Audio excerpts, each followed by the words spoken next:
Hello friends, आप सभी का पुनः स्वागत है आपके इस YouTube platform home science classes with Mohini ma'am में। तो आज पुनः हम चर्चा करने वाले हैं 10,684 और 8,800 ईसीसी ई एजुकेटर भर्ती के विषय में। तो जैसा कि हम सभी जानते हैं कि इस समय लगभग 4 से 5 शहरों में आपके ईसीसी ई एजुकेटर जो है भर्ती प्रक्रिया में आवेदन चल रहे हैं और इसमें से 2 शहर ऐसे भी हैं जिनकी भर्ती रद्द कर दी गई थी और दोबारा से आई हुई है, चाहे वो अलीगढ़ की हो या फिर शामली की जो है भर्ती रद्द हो गई थी। ठीक, रद्द करने के बाद ये भर्ती आपकी आई है नए सिरे से। 10,684 के अंतर्गत ही आपके पद आए हुए हैं और हरदोई में और जो बुलंदशहर में है वो आपके 8,800 के आवेदन इस समय चल रहे हैं। तो आप लोग आवेदन जरूर करिएगा। उसके साथ ही साथ 8,800 में बहुत से जनपद ये कमेंट कर रहे हैं कि मैम हमारे ज़िले का कोई चर्चा ही नहीं करता है। एक आया था मेरे हिसाब से कुछ एम से नाम था, वहाँ का था और मीरगंज आई थिंक। तो मैं तो चर्चा अक्सर करती हूँ, लेकिन आप लोग शायद वीडियो को सारी देखते नहीं होगी, इस वजह से आपको नहीं पता। तो बहुत से जनपद ये कमेंट करते हैं कि मैम हमारे ज़िले का नाम नहीं लिया जाता, लेकिन बात आपको बता दूँ 75 जनपद हैं यूपी में और उसमें से जब जिस जिले की अपडेट होती है तब उसका नाम लिया जाता है। जब कोई अपडेट नहीं होती है तो फिर नाम लेने का कोई मतलब नहीं बनता है, ठीक है।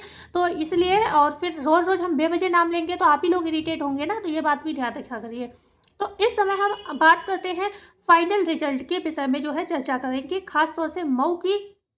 ठीक है, मऊ जिले में जो है आपका बिल्कुल रिजल्ट पूरा तैयार है लेकिन आ नहीं आ रहा है। क्यों नहीं आ रहा है?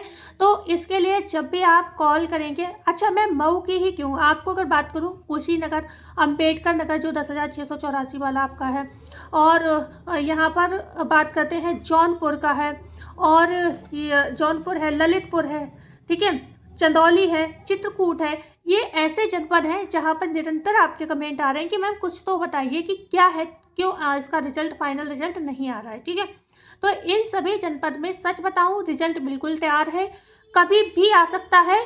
लेकिन आप जब भी यहाँ पर इनके कार्यालय में संपर्क करेंगे तो ये कॉल, एक्चुअली क्या होता है, हम लोग ज़्यादातर कॉल के माध्यम से बात करते हैं, ठीक है। तो उसमें क्या होता है, क्योंकि हम लोग अलग अलग शहर में रहते हैं तो हमें ज़्यादातर कॉल ही करना पड़ता है, भाई हम हर ज़िले के कार्यालय नहीं जा सकते हैं। तो इस वजह से तब लोगों का क्या होता है कि हाँ आ तो मतलब आ जाएगा, 2 दिन में आ जाएगा, 3 दिन में आ जाएगा, ये उन लोगों के जवाब होते हैं। लेकिन वो 2 से 3 दिन रोज़ बीत जाते हैं और ना ही रिजल्ट आता है ना ही भर्ती आती है। ऐसा कई बार कई जनपद में ये चीज़ महसूस की है, एक बदायूं में नहीं हुई ये चीज़ महसूस, बकायदा लगभग जनपद में यही खबर जो है पता चलती है। रोज़ जब फ़ोन करोगे तो यही आएगा कि मैम आ जाएगा, आप परेशान ना होइए, 2 दिन लगेंगे, 3 दिन लगेंगे या 1 वीक लग जाएगा। कई बार लोग लंबा भी बता देते हैं तब भी नहीं आता है, ठीक है, समय मतलब लंबा समय भी बता देते हैं, ठीक है। तो यहाँ पर ये जितने भी जनपद मैंने लिए इनके रिजल्ट जो है बिल्कुल तैयार है आपका, ओके। लेकिन यहाँ पर जैसे बलिया की डीबी की चर्चा करें, बलिया का डॉक्यूमेंट्स वेरिफिकेशन की बात करें तो बलिया का डॉक्यूमेंट्स वेरिफिकेशन आपको इसी वीक जो है कॉल मैसेज आने स्टार्ट हो जाएंगे। तो आप लोग बहुत कमेंट करते हैं तो आज बलिया के विषय में सुन लीजिए, इसी वीक कॉल और मैसेज आने आपके स्टार्ट हो जाएंगे।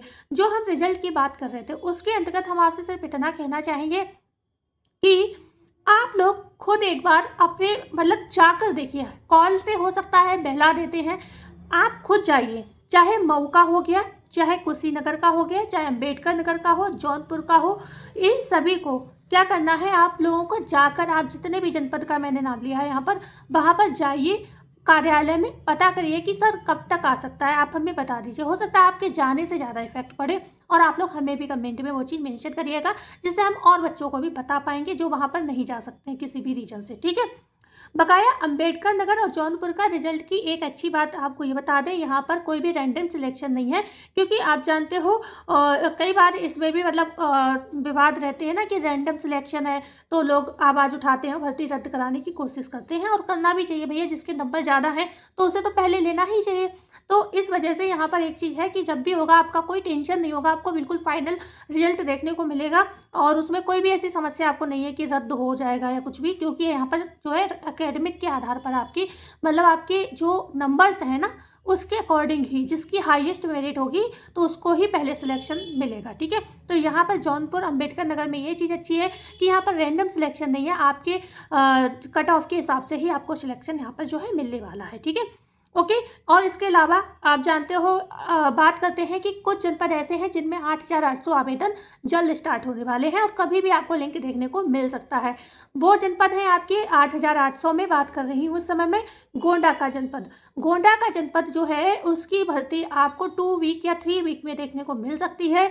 अभी जो चल रहा है जनवरी का लास्ट तो नहीं कहेंगे हम, फरवरी के सेकेंड वीक तक आपको देखने को मिल सकती है। क्यों? क्योंकि यहाँ पर जो सेवा प्रदाता एजेंसी का चुनाव था वो अपने अंतिम चरण पर चल रहा है। ठीक है, मतलब अंतिम चरण की प्रक्रिया बची हुई है। उसके बाद जो है जैसे ही सेवा प्रदाता एजेंसी बेसिक शिक्षा विभाग को ये मतलब आदेश देगी कि हाँ आप भर्ती निकाल सकते हैं, तो आपकी भर्ती मेरे हिसाब से फरवरी में हर हाल में आ जाएगी गोंडा जिले की 8,800। ठीक है, अब बात करते हैं आजमगढ़ की, सीतापुर की और लखनऊ और बनारस। ये जिले ऐसे हैं, और लखनऊ का। अब आप लोग कमेंट करेंगे मैम आपने अभी 5 दिन पहले भी ये बोला था, 5-6 दिन पहले मैंने, या 8-10 दिन हो गए होंगे, ये बात कही थी कि लखनऊ की भर्ती जो है आपकी आने वाली है। ठीक है, और सीतापुर का भी नाम लिया था, बिल्कुल लिया था।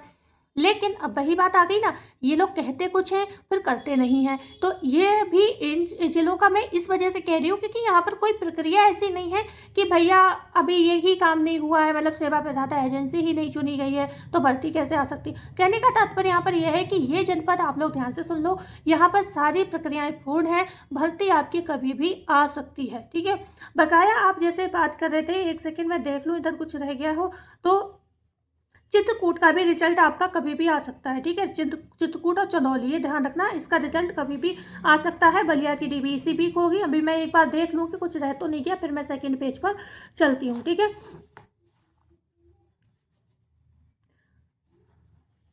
हाँ, सुल्तानपुर की जो भर्ती है यहाँ पर जो है भर्ती रद्द होने के आसार नजर आ रहे हैं। वही बात हुई रैंडम सिलेक्शन की वजह से।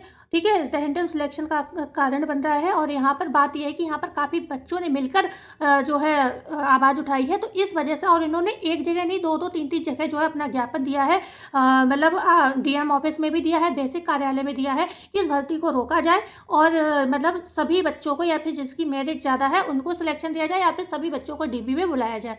तो सुल्तानपुर की भर्ती आपकी रद्द हो सकती है, ये ध्यान रखिएगा। और बस्ती जिले में भी सेम प्रक्रिया चल रही है कि बस्ती और सुल्तानपुर दोनों में ही रैंडम तरीके से ही बच्चों को जो है कॉल मैसेज आए हैं, और बहुत से बच्चों के पास कॉल मैसेज नहीं आए हैं और जिनकी 250 से भी ऊपर मेरिट है। ठीक है, ऐसे आप मानकर चलिए। तो ऐसे बच्चों को मौका सच में मिलना चाहिए जिसकी मेरिट अच्छी है, लेकिन उनको मौका नहीं मिल रहा है। हाँ, बहराइच जनपद का आप लोग पूछते हैं, बहराइच जनपद की बात करें तो बहराइच जनपद में आपको जो है डीबी का जल्दी ही आपको मौका मिलेगा, क्योंकि यहाँ पर यह है कि डीबी जो है सभी की कराई जाएगी नए सिरे से। ठीक है, नए सिरे से डीबी होगी, और उसी तरीके मतलब डीबी जब आपकी होगी तो यहाँ पर मतलब सबको बुलाया जाएगा। ठीक है, क्योंकि रैंडम सिलेक्शन नहीं होगा बहराइच का। ओके, और हाथरस की भी सेवा प्रदाता एजेंसी जो है रद्द हो चुकी है, तब ये नई 8,800 में नई मतलब एजेंसी चुनी जाएगी, उसके बाद आपकी भर्ती आएगी। तो हाथरस तो आप मान लो फरवरी लास्ट तक ही आपको देखने को यहाँ पर आवेदन जो है मिल सकता है। ओके, ठीक है, तो आई होप यही कुछ कमेंट्स थे। बाराबंकी के लोग पूछ रहे हैं कि मैम कोई अपडेट है अभी तक या नहीं है, तो अभी कोई अपडेट नहीं है। आप लोग इतना कर सकते हैं, बेसिक कार्यालय जा सकते हैं और वहाँ पर कंफर्म कर सकते हैं। ठीक है, और बरेली का भी यही है कि मतलब तैयार है पूरा, कभी भी भर्ती आपका आ सकता है, ईसीसी ई एजुकेटर वाला 8,800। ठीक है, बरेली का भी कभी भी आ सकता है, सारी प्रक्रियाएं यहाँ पर भी पूर्ण है। तो आई होप ये वीडियो जो है आपके काम की रही होगी, और अगर आपका कुछ कमेंट रह जाता है, ठीक है, तो हमें ज़रूर बताइएगा। और कल परसों जब भी मतलब मुझे लगेगा तो मैं आपको, और आज फ्राइडे है तो आज भी 1-2 जिलों के लिंक ओपन हो सकते हैं जो कि अभी मैंने चर्चा की है, इनमें से किसी का भी। पर मैं इसलिए श्योरिटी नहीं ले रही हूँ क्योंकि बात यह है कि जो ये लोग बोलते हैं वैसा ये लोग कर नहीं रहे हैं, तो इसलिए मैंने कहा ज़रूर है इनमें से 1-2 जिले का हो सकता है आज ओपन हो जाए, लेकिन हो सकता है समय मंडे तक का भी ले लें। मुझे जो पता चला है वो मैंने आपको बताया है। इसके बाद मैंने आपसे बोला साफ सुथरे तरीके से कि आप खुद जाकर यही चीज़ जो शब्द मैंने बोले हैं आप जाकर अपने कार्यालय में पूछिए। मतलब अगर सत्यता नज़र आती है मेरी बातों में, मैंने जो बोला वही उनने बोला है, तो समझ लो वीडियो फ्रॉड नहीं है, मतलब गलत नहीं है। ठीक है, आप भरोसा कर सकते हो, मैं खुद कह रही हूँ, आप एक बार जाकर पूछिए, यही आपको सुनने को मिलेगा जो मैंने बोला है। तो मेरे हिसाब से आपकी जो भी कमेंट थे मैंने क्वेश्चन के आंसर देने की कोशिश की। बहुत से बच्चे ये कमेंट करते हैं कि भर्ती शो नहीं हो रही है, तो भर्ती शो ना होने का कारण वही है कि अगर आपने एनटीटी से आपको भरना है, मान लो बीए होम साइंस नहीं है आपके पास बीए में, तो अगर आपने एनटीटी से भरा होगा, भरना चाहोगे, तो आपको एनटीटी वो सेवा प्रदाता एजेंसी है जो उसमें जब आपने रजिस्ट्रेशन करा होगा तो क्वालिफिकेशन में आपको एनटीटी मेंशन करना पड़ेगा। अगर आप बीए होम साइंस से भरना चाहते हो तो आपको बैचलर ऑफ होम साइंस करना पड़ेगा, बीए नहीं करना है, फिर बैचलर ऑफ होम साइंस करना पड़ेगा, तभी भर्ती शो होगी आपको। आई होप ये बात समझ में आ गई होगी, ठीक है। बैचलर ऑफ होम साइंस जब आपके पास होम साइंस है तो भरना होगा। अगर आपने एनटीटी करा है, सिटी नर्सरी डीपीएससी जो भी किया है, तो वो आप क्वालिफिकेशन जब भरते हैं, कब सेवा प्रदाता एजेंसी पर रजिस्ट्रेशन करते समय फॉर्म भरते हो, तो उसमें आपको ये चीज़ें मेंशन करनी होंगी, तभी आपके पास पोर्टल पर भर्ती शो होगी, अन्यथा नहीं होगी। तो अब मैं विदा लेती हूँ। आई होप ये वीडियो आपके बहुत बहुत बहुत काम की रही होगी। मिलते हैं कल नई वीडियो में नई जानकारी के साथ। जाते जाते वीडियो को लाइक, चैनल को शेयर एंड सब्सक्राइब मत करना ना भूलिएगा, जिससे कि टाइम टू टाइम सारी अपडेट आपको मिलती रहे। धन्यवाद।